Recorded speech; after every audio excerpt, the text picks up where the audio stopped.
So I intend to do a series of videos or possibly even put together a project of what I call meditations, synth meditations. This is where I kind of do what I describe as rhythmic sound design.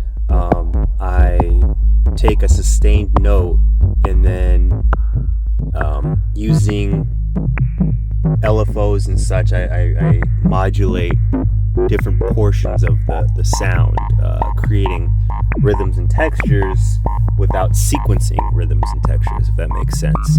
And so I try to find a place of flow state where the ideas or the rhythmic or moving sound design just flows freely from my head into the sound without thinking about it. So none of this is premeditated, none of it's planned or thought out. I'm not going for anything in particular. I just kind of start a note and then start programming from there, and just whatever comes out comes out. And that's what I'm calling these meditations or synth meditations. The devices that really spurred this, or where I really started this thing, was from Dave Smith Instruments. The Dave Smith Tetra was the one that I started doing these things on. And I would do these all the time, and I never knew what the purpose of them was. I didn't have a use for them. They're not exactly music. They're not usable in like techno that I make. So, I guess now I consider myself a techno and experimental artist.